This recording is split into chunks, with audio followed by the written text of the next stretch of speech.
guys, what's up? Nikki here. Welcome back to the channel. Welcome back to Twisted Living. Oh my goodness, it's been so long since I've done a video. There have been so many changes to the channel since 2 years ago. I started this channel 2 years ago and I haven't really posted anything channel worthy in about a year. But anyway, that's not what you guys are here for. What you guys are here for is an updated video of how I live on $1,200 a month. Now I have some notes here in my handy dandy little notebook that I got thrifting. Didn't pay a whole lot for it, paid $2, but there will definitely be some, you know, talk about thrifting in this video on how I live on a set income of $12,000 a month. Now you guys are probably thinking, Nikki, that has increased since 2 years ago. What happened? Basically 2 years ago I was not counting my son's income as well, so it was just strictly $900 a month. But now that he's older and he uses his money more, we're also adding that into the mix. So basically where we're gonna start is we start with budgeting the money at the start of the month.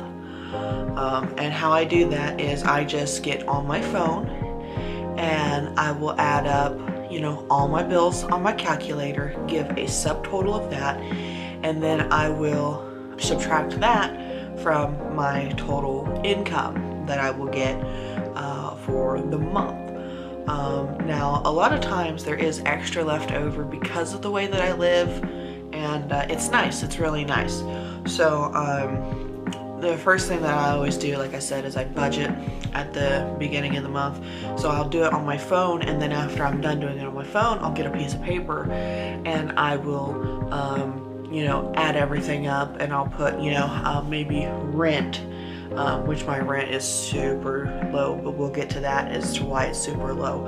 I'll put my rent and then my amount, and I'll put, you know, like the gas money that I'm going to allow myself to spend in my car for the month, utilities, because my utilities, they're not all over the place. They run about, I've lived here long enough to where I know what they're going to run each month depending on how much energy I use, which, by the way, all of my lights have energy efficient light bulbs in there, and I highly recommend doing that, switching out all your light bulbs to energy efficient ones.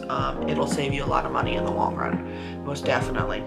So on top of budgeting my income, I also live in an income-based housing, which living in an income-based housing is you show them, you know, how much you make a month, and then they your rent's only like 30% of what you make a month. So let's say you make $800 a month, your rent's only gonna be like $150, $200, something like that, something around in there, which is really nice. And normally living in income-based housing, you do normally have to take care of your own yard if you have one. I do have a little small backyard out there. I do have to take care of it. I do have to manage it outside of the fall and the winter time, and if I don't, it's like $25 a week for them to manage it. It's like, it's really not worth it because of how small of a space it is. But and that's like also living here. The washer and dryer units, they're like $1.50 per wash per dry. You go anywhere else here in town and they're gonna be like $2, $3, $4 for that. I mean, it's ridiculous. Also, the only utilities that I have to pay are gas and electric. And gas runs low all throughout the year except for in the winter time because the heat's on. Heat actually just kicked on. I don't know if you guys will be able to hear that or not out in the hallway, but yeah, heat just kicked on. And the electricity, because I have the energy efficient light bulbs and I don't sleep with TVs on or anything like that, I'm very smart with my usage on my electricity. So the electrical is normally way less than the gas, except for in the summer where the electrical is a little bit more than the gas, but because the gas is only used for heating water, and cooking. There's not a whole lot to do on it, so that's good. So another thing is food assistance and food pantries. You can definitely go to those. Like here where I'm at, they give a list that does by the month, by the week, by the bi-weekly, and then like maybe every couple days for like a soup kitchen. They'll give you a list of that and they'll help you out, and you can go find stuff like that. And also, I believe you don't have to be in an income-based housing to get this information. You can go to like your local health department or any place that normally like helps the general public. They should have these lists out. They also have childcare lists here that help with like free childcare and stuff if you're eligible, if you're income eligible. So that is definitely a great plus for that as well. With the food assistance, I have been very lucky to get government help when it comes to food assistance, and it really helps when, you know, I have somebody else that I have to take care of, you know, a child. Because I'll eat something simple, but him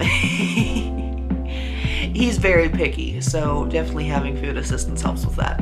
Another thing that I didn't know, and a lot of people may not know, is if you are on income-based or you're disabled, you can actually sign up for internet assistance, which is an internet program through Xfinity where you can get your internet, about $75 worth of internet for $9.99 a month.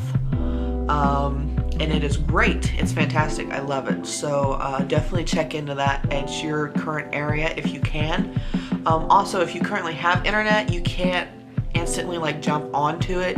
You have to be without your current internet for like 4 months, 3 months, 4 months, something like that, before you can actually get on and qualify for the internet assistance. But it's definitely worth it if you can do it. There's no installation fee. It's just a flat $9.99 a month for about a $75 month normally what you would pay for internet. So it's great. Why wouldn't you sign up for it? Okay, as I mentioned earlier in the video, thrift shopping. A lot of thrift shopping is done. About 90% of what you see in my apartment has either been thrifted or has been given to me. Just even like this stuff back here, flea market is great. It's fantastic.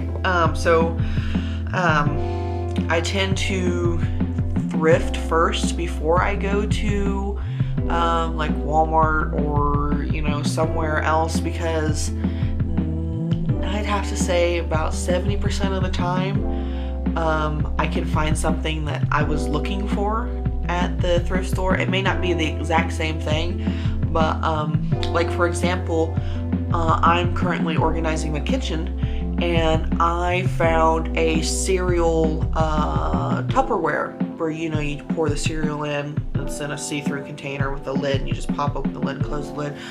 I found one of those for $1.99, and I don't know of any of the cereal size ones that you can get for under $7.99 anywhere. So that was great. And a lot of my clothes, I just recently ordered off of Shein, which is a very, very cheap clothing site. And I love every single piece of clothing that I got because it was like emo, scene aesthetic, like early 2000s aesthetic. So it's great. I didn't pay a whole lot for it. And I have a video coming up to let you guys know how I get some of my nicer things and do payments on them, so I'm not paying all my money right out at once. But that's a video that's going to come up for later, most definitely. I think that'll be a good one for you guys if you guys like videos like this. Also make sure to like, comment, share, and subscribe if you guys are enjoying, and it really helps me out. Really helps me out. Gets the ideas flowing for more content when I see that people subscribe to content that I've already posted. So help me out here.